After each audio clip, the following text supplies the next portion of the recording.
go yard. I got so much more.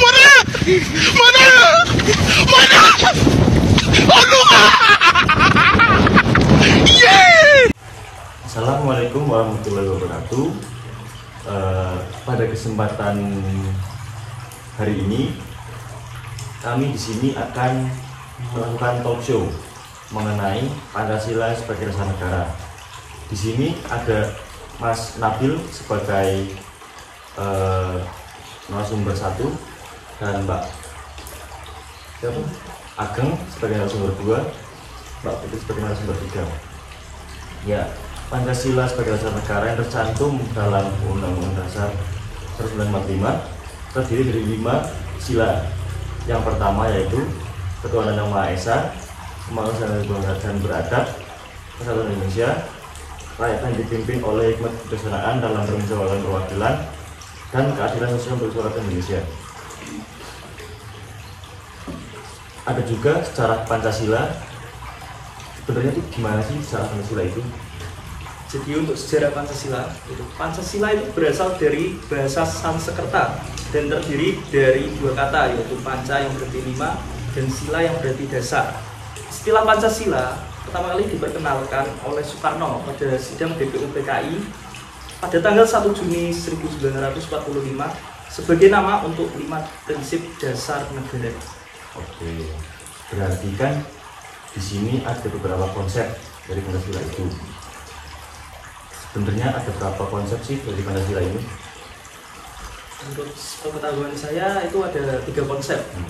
Yaitu yang konsep pertama itu konsepnya Muhammad Yamin. Itu konsepnya adalah konsep Pancasila telah dirancang sejak hari pertama sidang BPUPKI yang pertama pada tanggal 29 Mei 1945. Muhammad Yamin mengemukakan 5 sila yang terdiri atas perikebangsaan, perikemanusiaan, periketuhanan, perikerakyatan, dan kesejahteraan rakyat. Oke. Kalau ini kan ada beberapa konsep tadi ya. Bisa dijelaskan nggak kayak konsepnya itu gimana sih dari Muhammad Yamin, Supomo, dan Soekarno itu? Kalau dari konsep Pancasila menurut Supomo itu pada hari ketiga sidang BPUPKI yang pertama tepatnya pada tanggal 31 Mei 1945, Supomo juga mengemukakan 5 dasar negara yang terdiri dari persatuan, kekeluargaan, keseimbangan lahir dan batin, permusyawarahan, dan keadilan rakyat. Berarti ada satu lagi nih yang belum dijelasin dari konsep itu. Gimana sih penjelasannya? Untuk konsep Pancasila dari yang Soekarno itu dicetuskan pada hari keempat pada sidang pertama BPUPKI.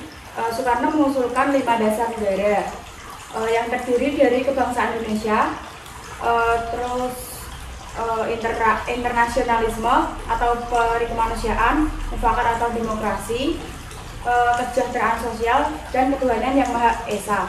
5 prinsip ini kemudian disebut sebagai Pancasila. Tadi kan juga sudah dibahas, ada juga membahas tentang sidang BPUPKI kedua. Kapan sih sidang ini berlangsung dan apa saja yang disepakati dalam sidang ini? Jadi sidang BPUPKI kedua itu berlangsung dari tanggal 10 Juli 1945 hingga 16 Juli 1945. Dalam sidang ini tercapai kesepakatan untuk menggunakan Pancasila yang tertuang dalam Piagam Jakarta sebagai dasar negara. Selain itu, dalam sidang tersebut juga disepakati hal-hal lain seperti pemerintahan negara republik, wilayah yang disepakati, dan pembentukan 3 panitia kecil, yaitu panitia perancang UUD, panitia ekonomi dan keuangan, serta panitia pembela tanah air. Oke. Tadi kan sudah ada kesepakatan berarti ya di sidang BPUPKI kedua ini. Terus kapan sih kayak penetapannya dan kapan lah pokoknya penetapan dari Pancasila ini? Jadi pada sidang PPKI tanggal 18 Agustus 1945 itu disepakati bahwa sila pertama Pancasila itu diubah menjadi ketuhanan yang Maha Esa. Karena frasa syariat Islam beserta ketentuan-ketentuan yang terkait dengannya itu dihapuskan. Perubahan ini dilakukan demi kepentingan bangsa dan negara yang memiliki beragam suku dan agama. Perubahan ini dianggap mencerminkan toleransi yang tinggi di Indonesia serta persatuan dan kesatuan bangsa. Oke, berarti sila 1 ini sempat diubah ya waktu belum diungkapkan itu. Oke. Dari Pancasila ini kan ada 5 poin ya. Jadi gimana sih makna dan arti Pancasila sebagai dasar negara itu? Untuk makna dan arti Pancasila sebagai dasar negara kan ada 5. Yang pertama kan Tuhan Yang Maha Esa, itu memiliki arti dan makna menegaskan bahwa Indonesia adalah negara yang beragama dan bahwa agama merupakan bagian integral dari kehidupan masyarakat Indonesia.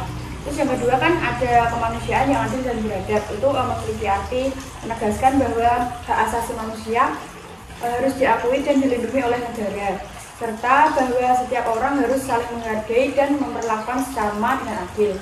Terus yang ketiga kan ada persatuan Indonesia, itu menegaskan bahwa Indonesia merupakan satu kesatuan yang tidak terbagi, serta bahwa setiap orang harus bersikap toleran terhadap keberagamaan yang ada di dalam negeri. Terus yang keempat ada yang kerakyatan yang dipimpin oleh hikmat kebijaksanaan dalam permusyawaratan perwakilan.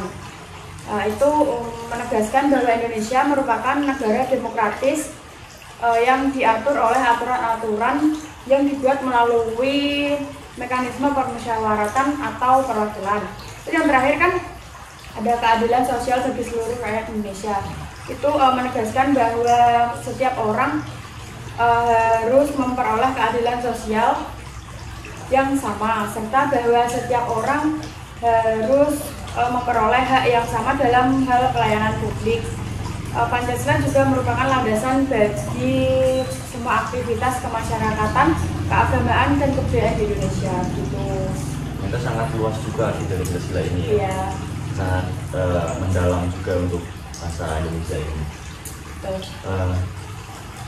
Terus selanjutnya kan ada juga ya, pasti juga ada fungsi-fungsi dari Pancasila ini. Gimana sih kayak fungsi-fungsi dari Pancasila ini sebagai dasar negara? Fungsi Pancasila itu ada berbagai macam ya, kayak dari fungsi Pancasila sebagai dasar negara, terus Pancasila sebagai pandangan hidup bangsa, Pancasila sebagai dasar negara kesatuan Republik Indonesia, dan sebagai ideologi bangsa dan negara. Nah, kalau yang dari ideologi bangsa dan negara, Pancasila itu dapat digambarkan sebagai kumpulan pemikiran, keyakinan, gagasan, dan pandangan yang mencakup bidang politik, sosial, kebudayaan, sampai keagamaan. Nah, kalau yang dari pandangan bangsa, sebagai pandangan hidup bangsa, Pancasila adalah landasan yang digunakan baik dalam kehidupan pribadi maupun dalam interaksi sosial antar manusia dan dalam hubungan dengan alam sekitar lingkungan.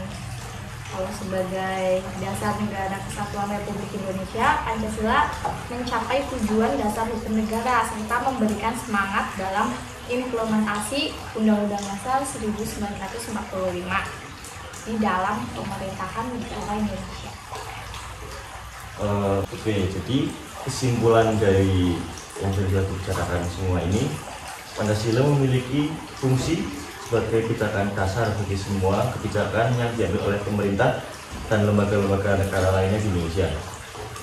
Sebagai simbol integrasi dan kesatuan bangsa Indonesia yang terdiri dari beragam suku, agama, adat istiadat, serta sebagai dasar pembangunan ekonomi di Indonesia. Peran pemerintah juga dapat memperkuat makna dari Pancasila dengan terus mempromosikan prinsip-prinsip yang terkandung dalam Pancasila kepada masyarakat Indonesia kan, serta memastikan bahwa prinsip-prinsip tersebut diimplementasikan dalam kebijakan-kebijakan yang diambil oleh pemerintah. Begitu. Penutupannya dulu.